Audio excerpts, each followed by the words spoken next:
Hello students, मैं doctor कामिनी Gaur series solution का next video लेकर आई हूँ, जिसमें हम कुछ एग्जांपल्स करेंगे। इससे मेरे पहले वाले वीडियोस में हमने देखा कि पावर सीरीज़ मेथड क्या होता है, फ्रेबेनस सीरीज़ क्या होती हैं, इनसे हम किस तरह से डिफरेंशियल इक्वेशन फाइंड कर सकते हैं। तो उसी पर बेस्ड कुछ एग्जांपल्स हैं। मेरा फर्स्ट एग्जांपल है solve in series x y double dash plus y dash plus x y equals to 0। ये जो हमको डिफरेंशियल इक्वेशन दे रखी है, इसका सॉल्यूशन हमको सीरीज फॉर्म में फाइंड करना है। उसके लिए मैंने आपको क्या बताया था कि x इज इक्वल्स टू 0 अगर आपका ऑर्डिनरी पॉइंट होता है तो हम पावर सीरीज मेथड लगाते हैं, और इसी तरह x इज इक्वल्स टू 0 आपका रेगुलर सिंगुलर पॉइंट होता है तो हम फ्रोबेनियस मेथड यूज़ करते हैं। तो अब यहाँ पर देखिए कि अगर हम यहाँ पर x is equals to 0 put करें, then px is equals to आपके पास क्या हो जाता है 0। तो इसलिए हमको यहाँ पर हम पावर सीरीज मेथड नहीं यूज़ करके फ्रोबेनियस सीरीज मेथड यूज़ करना पड़ेगा। तो उसके लिए हम इसका सॉल्यूशन क्या कंसीडर करते हैं, ये हमने कल देखा था कि let the solution of given differential equation is y is equals to x raise to the power k summation n equals to 0 to infinite a n x raise to the power n, जो क्या होती है Frobenius series होती है। जब x is equals to 0 regular singular point होता है तब हम डिफरेंशियल इक्वेशन का सॉल्यूशन फ्रोबेनियस सीरीज फॉर्म में कंसीडर करते हैं। तो आपका गिवन इक्वेशन है, उसको हमने इक्वेशन नंबर 1 मार्क कर दिया। इसको हम इक्वेशन सेकंड दे सकते हैं, पर उससे पहले हम इसको कंबाइंड फॉर्म में लिख लें। Summation n equals to 0 to infinite a n x raise to the power k plus n, which is equation second. तो y हमको यहाँ दे रखा है और y डैश और y डबल डैश हमको फाइंड करना है। उसके लिए हम इक्वेशन नंबर सेकेंड को डिफ्रेंशिएट करते हैं। Differentiating equation second with respect to x, क्या हो जाएगा ये y dash is equals to summation n equals to 0 to infinite a n। अब x raise to the power k plus n का differentiation क्या होगा हमारे पास, k plus n x raise to the power k plus n minus 1। ये आपका equation number 3। Again differentiating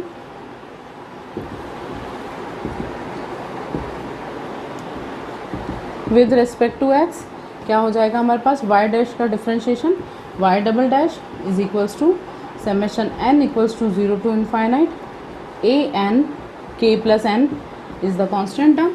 तो इस पूरे को हमने एज इट इज लिख लिया। इसी तरह x raise to the power k plus n minus 1 अगर हम देखें तो इसका डिफ्रेंशिएशन क्या होगा k plus n minus 1 and x raise to the power k plus n minus 2, which is equation 4। अब क्या करते हैं हम equation second, third and fourth से तीनों वैल्यूज़ को इक्वेशन नंबर 1 में सब्सटीट्यूट कर देते हैं। And using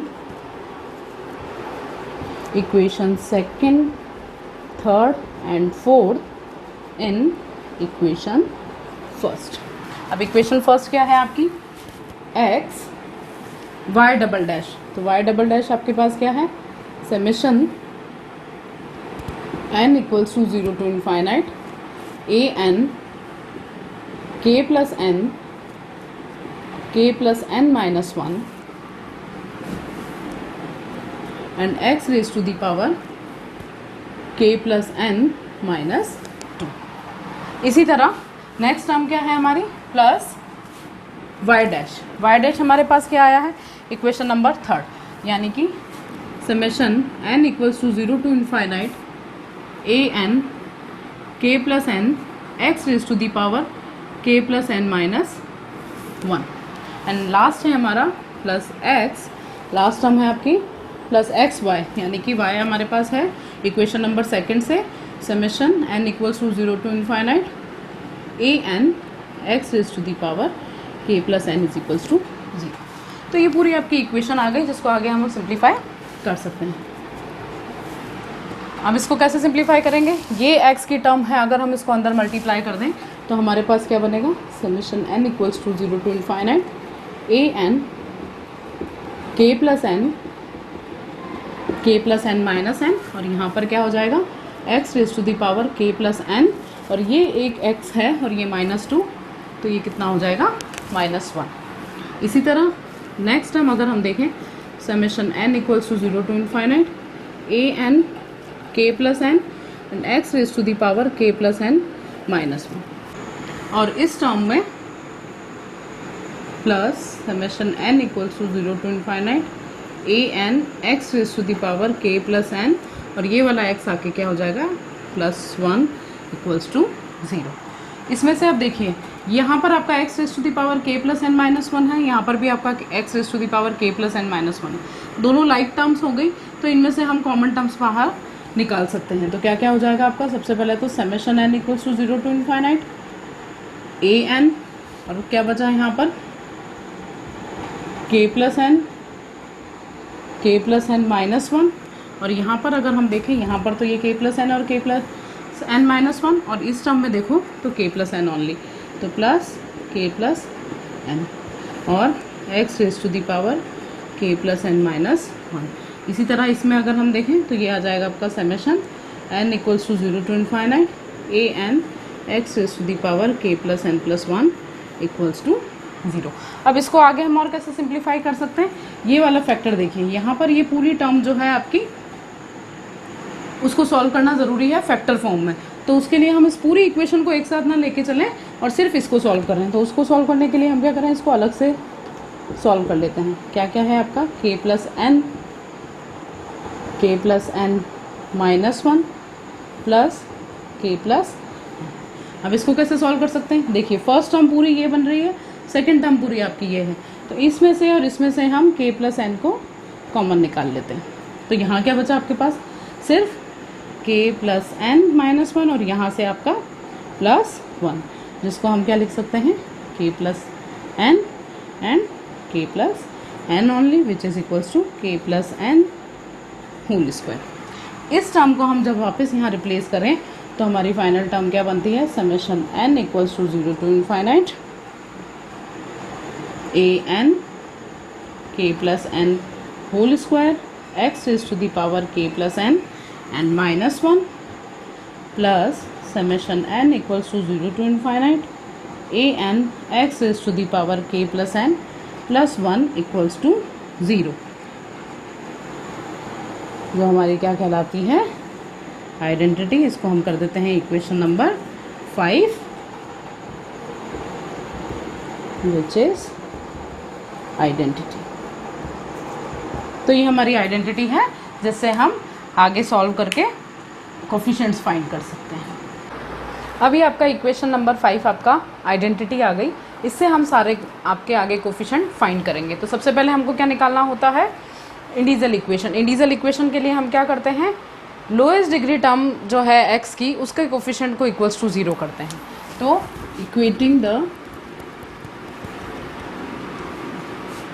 equating to 0 the lowest degree term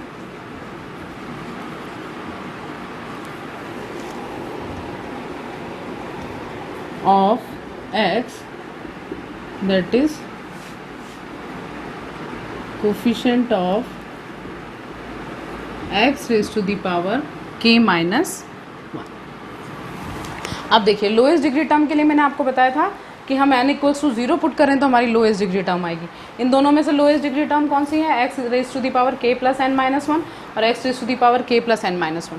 इसमें अगर हम n इक्वल्स टू 0 पुट कर दें तो हमारी लोएस्ट डिग्री टर्म आ जाएगी, यानी कि a naught k plus 0 whole square equals to 0, यानी इसका कोफिशिएंट ये वाला पूरा a n k plus n whole square. तो ये चीज़ आ गई। एक चीज़ और हमको पता है कि a naught is not equals to 0, therefore k square is equals to 0। और यहाँ से अगर हम k की वैल्यूज़ देखें तो k की वैल्यू आपके पास आती है 0 0। इसको आप इक्वेशन नंबर 5 कह सकते हैं। तो ये आपकी k में एक क्वाड्रेटिक इक्वेशन है जिससे हमारी k की दो वैल्यूज़ आई 0 और 0, जो दोनों सेम है। कल हमने जो एग्जांपल देखा था वहाँ पे k की दोनों डिफरेंट वैल्यूज़ आई थी, अब यहाँ पर हमारे पास k की दोनों सेम वैल्यू है। यानी कि जब आप इसका सॉल्यूशन फाइंड करोगे और जब वहाँ पर k की वैल्यू रिप्लेस करोगे तो आपके पास सिर्फ एक ही सॉल्यूशन मिलेगा, जबकि आपको सीरीज़ में सॉल्यूशन फाइंड करने के लिए 2 इंडिपेंडेंट सॉल्यूशन की ज़रूरत होती है। अब यहाँ से हमारे पास एक ही सॉल्यूशन होगा, तो सेकेंड सॉल्यूशन हम कैसे फाइंड करेंगे वो आगे हम देखते हैं। अब नेक्स्ट इसके बाद हमको क्या निकालना होता है, इसके बाद हमको फाइंड करना होता है recurrence relation. Now equating to 0, the next lowest degree term of x, that is coefficient of x raised to the power k only। अब जैसा कि मैंने बताया था, आपने a naught is not equals to 0 है, इसके बाद हमको क्या कैलकुलेट करना है, a1 की वैल्यू। a1 की वैल्यू हम कहाँ से निकालेंगे, वही सेम दोनों टर्म में से जो भी आपके लोएस्ट डिग्री टर्म है उसके कोफिशिएंट को 0 करके, और उसके लिए हमको क्या करना पड़ेगा, n is equals to 1 put कर दें। अब देखिए इस इक्वेशन में अगर हम n इक्वल्स टू 1 पुट करते हैं तो x raise to the power k होता है, और यहाँ पर n is equals to 1 put करते हैं तो x raise to the power k plus 2। तो लोएस्ट डिग्री टर्म कौन सी हो गई, अगेन फर्स्ट वाली टर्म। तो यहाँ पर हम n इक्वल्स टू 1 पुट कर दें तो हमारी नेक्स्ट लोएस्ट डिग्री टर्म आ जाती है। तो ये क्या हो जाएगा हमारे पास, ये coefficient n equals to 1 put करेंगे तो a1 k plus 1 whole square equals to 0। अब देखिए यहाँ पर वापस आपको k plus 1 whole square equals to 0, which is not possible, क्योंकि हमने यहाँ पर k की वैल्यू निकाली है 0 0, तो k 0 0 होता है, तो ये वाला कोफिशिएंट 0 नहीं हो सकता। It means a1 equals to 0। तो ये हमारे पास क्या आ गए, कोफिशिएंट a1 की वैल्यू। अब नेक्स्ट हम क्या करेंगे, रिकरेंस रिलेशन फाइंड करेंगे। रिकरेंस रिलेशन कहाँ से निकाल सकते हैं हम, इक्वेशन नंबर 5 की जो जनरल टर्म है उसकी कोफिशिएंट को इक्वल्स टू 0 करके। अब जनरल टर्म कौन सी है आपकी, कि x raise to the power k plus n minus 1 और x raise to the power k plus n plus 1 में से जो लोएस्ट डिग्री टर्म है, यानी कि x raise to the power k plus n minus 1, उसका कोफिशिएंट तो आपके पास ये रहा। अगर लास्ट वाली टर्म हम देखें, इसमें से भी हमको x raise to the power k plus n minus 1 का कोफिशिएंट चाहिए, तो हमको क्या करना पड़ेगा, n is equals to n minus 2 replace करना पड़ेगा, तभी जहाँ के यहाँ पर x raise to the power k plus n minus 1 आएगा। तो हम जनरल टर्म का कोफिशिएंट निकाल लें इसमें से। Now equating to 0 the coefficient of x raise to the power k plus n minus 1 in equation 5th। जो हमारे पास क्या हो जाएगा, फर्स्ट टर्म में से तो पूरा यही वाला an k plus n whole square, and next term में n की जगह n माइनस 2 रिप्लेस करना है, तो यहाँ पर सिर्फ कांस्टेंट टर्म आपके पास बचती है an। तो ये हो जाएगा an माइनस 2 इक्वल्स टू 0। और हम क्या कर सकते हैं, यहाँ से an की वैल्यू फाइंड करें तो वो क्या हो जाएगी आपकी, an is equals to minus of an minus 2 upon k plus n whole square. ये आपका इक्वेशन नंबर 8। तो ये आपके पास an और an माइनस 2 के बीच में रिकरेंस रिलेशन आया है, जिससे हम आगे के कोफिशिएंट्स फाइंड कर सकते हैं। अब देखिए हमने a1 इक्वल्स टू 0 फाइंड किया, अगर यहाँ हम n की जगह 1 पुट करें तो यहाँ पर a माइनस 1 आता है, जो हम नहीं फाइंड कर सकते, इसलिए हमको यहाँ पर a1 पहले फाइंड करना पड़ा। अब अगर हम a3 पुट करें तो n is equals to 3 put करें तो a3 आपके पास क्या हो जाएगा, minus a1 upon k plus 3 whole square. तो माइनस a1 आने से क्या हो जाएगी, उसकी वैल्यू 0। इसी तरह आपके पास a5 की वैल्यू भी 0 हो जाएगी एंड a7 की वैल्यू भी 0 हो जाएगी। तो आगे हम सारी आगे की वैल्यूज़ फाइंड कर लेते हैं। अब हम इसमें n की डिफरेंट वैल्यूज़ पुट करके सारे कोफिशिएंट्स फाइंड कर लेते हैं। सबसे पहले n is equals to 2 put करें तो हमारे पास क्या हो जाएगा, n equation 8th a2 is equals to minus a2 minus 2 यानी कि a0 upon k plus 2 whole square. ये आपका नेक्स्ट इक्वेशन कर दीजिए इसको, इक्वेशन नंबर 9। इसी तरह again n is equals to 3 in equation 8। जब n is equals to 3 put करेंगे तो यहाँ पर देखिए a3 की वैल्यू आएगी।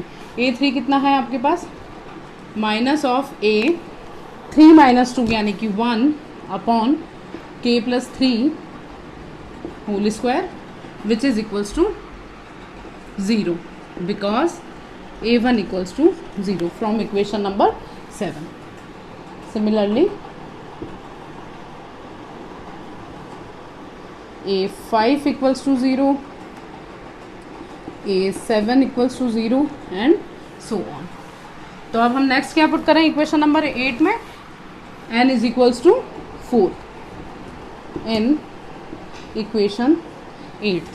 जब n इक्वल्स टू 4 पुट करेंगे तो हमारे पास कितना आ जाएगा, a4 की value n is equals to 4 put करिए equals to minus a4 minus 2 यानी कि minus a2 upon k plus 4 whole square. अब a2 की वैल्यू कहाँ से लाएंगे, a2 आपका इक्वेशन नंबर 9 में दे रखा है, यहाँ पर अभी हमने फाइंड किया। इसकी वैल्यू यहाँ रिप्लेस कर दें, minus 1 upon k plus 4 whole square and a2 है हमारे पास minus a0 upon k plus 2 whole square, जिसको और हम क्या लिख सकते हैं, a4 is equals to a0 upon k plus 2 whole square, k plus 2 whole square. ये आपके पास इक्वेशन नंबर, इसको इक्वेशन 10 कर दीजिए, ये आपका इक्वेशन नंबर 11।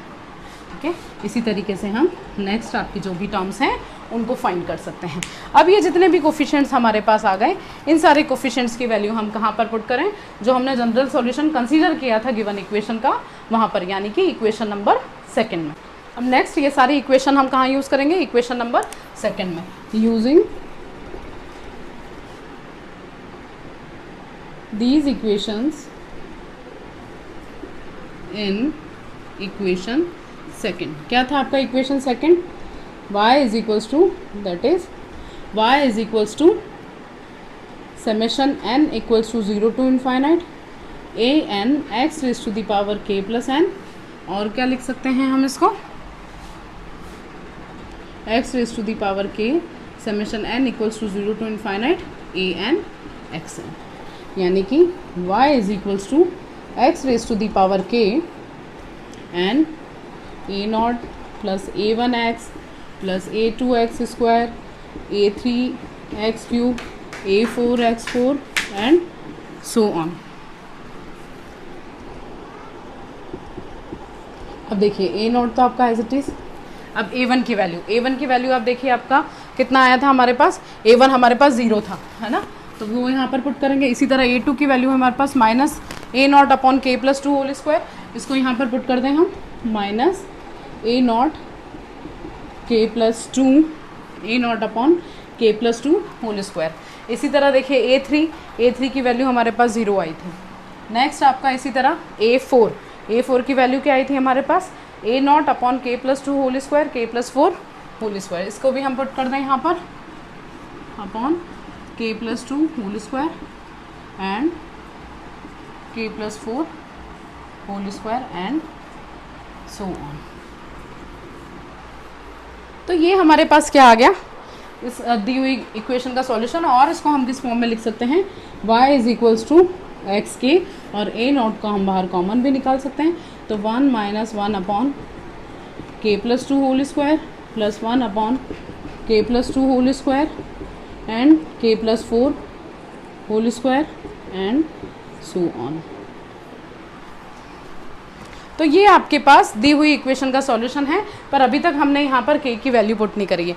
जब हम यहाँ पर हम k की वैल्यू पुट करेंगे तो आपके पास 2 इंडिपेंडेंट सीरीज आनी चाहिए, पर हमारी k की वैल्यू क्या आई थी, k की दोनों सेम वैल्यूज़ आई थी 0 और 0।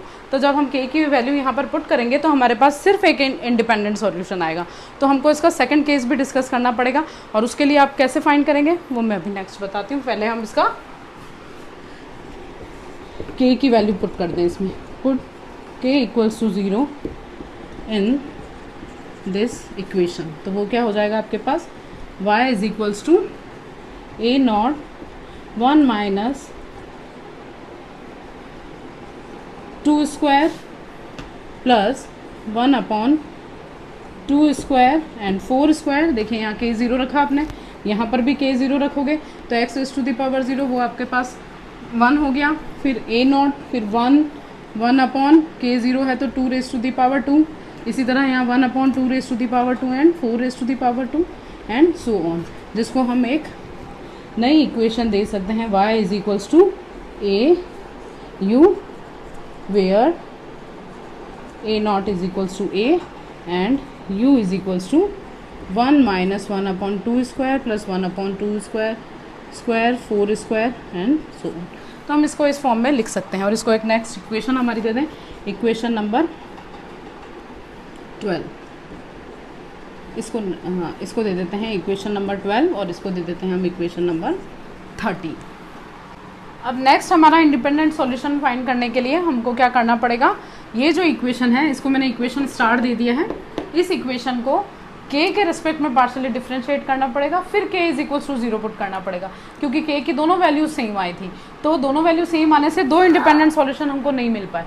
तो एक इंडिपेंडेंट सॉल्यूशन तो हमको इक्वेशन नंबर 12 में मिल गया, दूसरा इंडिपेंडेंट सॉल्यूशन फाइंड करने के लिए इस इक्वेशन को हमको k के रिस्पेक्ट में डिफरेंशिएट करना पड़ेगा, यानी कि हमको क्या फाइंड करना पड़ेगा, del y by del k at k equals to 0। For this differentiating equation star with respect to k, partially differentiating with respect to k, क्या हो जाएगा हमारे पास, del y by del k is equals to, अभी देखिए ये पूरी equation a not constant term है, ये दोनों आपके वेरिएबल टर्म्स, यानी ये u इंटू वी फॉर्म, यानी सबसे पहले हम क्या करें, a नॉट और x raise to the power k का डिफरेंशिएशन करें। x raise to the power k क्या हो जाएगा, x raise to the power k log of x, और बाकी आपकी जो इक्वेशन है उसको हम एज इट इज़ पुट कर सकते हैं।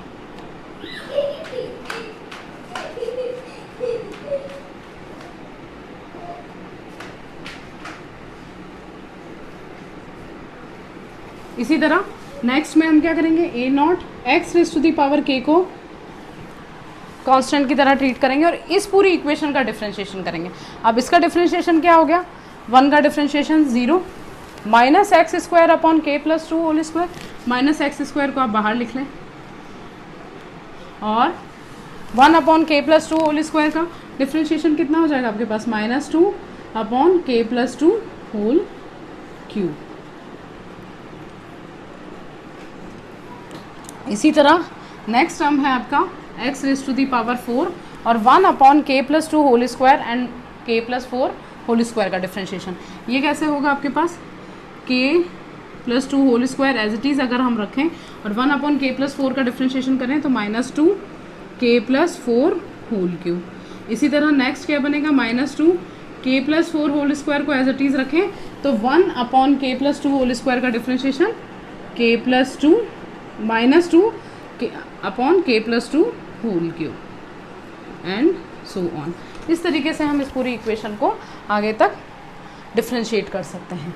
अब इसको थोड़ा सा सिंप्लीफाई कर लें, यानी कि del y by del k is equals to a0 x के log of x 1 minus x square upon k plus 2 whole square plus x4 upon k plus 2 whole square and k plus 4 whole square and so on. ये term तो as it is, second वाले को अगर हम simplify करें तो वो आपके पास आता है a nought x raise to the power k और इसको सॉल्व करें तो ये हमारे पास कितना हो जाएगा, देखिए 2x square upon k plus 2 whole cube. इसी तरह यहाँ पर प्लस इस पूरी टर्म को सॉल्व कर रहे हैं, इस पूरी टर्म को कैसे सॉल्व करेंगे, देखिए 2 upon k plus 2 whole square and k plus 4 whole square को बाहर कॉमन निकाल लेते हैं, यानी कि minus 2 upon k plus 2 whole square and k plus 4 whole square. अंदर कितना बचेगा आपके पास, 1 upon k plus 4 only and यहाँ पर plus 1 upon k plus 2 only, और उसके साथ में आपका x raise to the power 4 भी है और ये टर्म आपकी आगे तक चलती जाएगी। इसको और सिंप्लीफाई करने के लिए हम इसको और सिंप्लीफाई करें या फिर हम डायरेक्ट के की वैल्यू पुट करें, कुछ भी कर सकते हैं। अब हमको क्या फाइंड करना था, del y by del k at k equals to 0। तो इस इक्वेशन में हम के इक्वल्स टू 0 अगर रिप्लेस करें तो हमारे पास क्या वैल्यू आएगी, del y by del k at k equals to 0 is equals to, यहाँ देखिए a not x raise to the power k यानी x raise to the power 0 which is equals to 1 log of x, यहाँ second term में देखिए 1 minus x square upon k plus 2 whole square, k plus 2 whole square यानी k को 0 put करोगे तो क्या आ जाएगा 2 स्क्वायर ओनली। इसी तरह नेक्स्ट टर्म में x raise to the power 4 के इक्वल्स टू 0 पुट करेंगे तो हमारे पास कितना आ जाएगा 2 square and 4 square and so on. ये तो हो गया हमारा फर्स्ट टर्म। इसी तरह सेकंड वाला टर्म देखिए, यहाँ पर भी हम क्या लिख सकते हैं, a not x raise to the power k यानी x raise to the power 0 क्या हो गया हमारे पास 1। नेक्स्ट आपके पास क्या आता है 2 एक्स स्क्वायर अपॉन के इक्वल्स टू 0 यानी कि 2 क्यू। इसी तरह नेक्स्ट वाले में 2 x raise to the power 4 upon 2 square and 4 square, और अंदर ब्रैकेट में हम देखें तो 1 अपॉन 4 प्लस 1 अपॉन 2 एंड इसी तरीके से हम इसको आगे भी सॉल्व कर सकते हैं। तो हमने इसका पार्शियल डेरिवेटिव निकाला, जनरल सॉल्यूशन जो हमने फाइंड किया था, जो सॉल्यूशन हमने फाइंड किया उसका के रेस्पेक्ट में डिफरेंशिएशन निकाला और के इक्वल्स टू 0 पुट किया। इसको और सिंप्लीफाई करें तो आपके पास ये इक्वेशन भी आ जाएगी। फर्स्ट वाली इक्वेशन देखिए a0 log x 1 minus x square upon 2 square plus x 4 upon 2 square 4 square and so on. ये कैसी इक्वेशन है, जो हमारा सॉल्यूशन हमने पहले फाइंड किया था y is equals to a u की फॉर्म में जहाँ पर लिखा था वो सेम इक्वेशन है। अगर हम a0 को a पुट कर दें और इस इक्वेशन को u पुट कर दें तो वही वाली इक्वेशन आ जाती है, यानी कि a log x u, ठीक है। और सेकंड वाली इक्वेशन में a नॉट प्लस ये आपके पास x square upon 2 square minus x4 और अपॉन, इसको सिंप्लीफाई कर लीजिए आपके पास, ये आपके पास आ जाएगा 2 raise to the power 2 4 q and 4 square and 3 x raise to the power 4 and so. तो इस तरीके से हम इसको पूरी इक्वेशन को सॉल्व कर सकते हैं। यहाँ पर ये कहाँ से आया, ये बाय आपकी जो भी वो इक्वेशन थी हमने लिखी वो इक्वेशन आप यहाँ पर मार्क कर सकते हैं। तो ये देखिए ये आपका u आया और ये आपका एक दूसरा सीरीज़ आ गया। तो ये दोनों क्या आ गई, आपकी इंडिपेंडेंट सीरीज़ आ गई। तो आपका जो दिया हुआ क्वेश्चन था उस क्वेश्चन का आपका ये जनरल सॉल्यूशन है जो 2 इंडिपेंडेंट सीरीज़ में आया है, u एंड दिस इक्वेशन। तो ये क्वेश्चन हमारा यहाँ पर खत्म होता है। तो इस तरीके से हम कोई भी डिफरेंशियल इक्वेशन है उसका जनरल सॉल्यूशन फाइंड कर सकते हैं बाय फ्रेबेनियस मेथड, और आगे और हम एग्जांपल, इस पर बेस्ड एग्जांपल आगे और करेंगे। और आपको मेरा वीडियो पसंद आया हो तो प्लीज़ लाइक करिए, सब्सक्राइब करिए और कमेंट करना ना भूलें।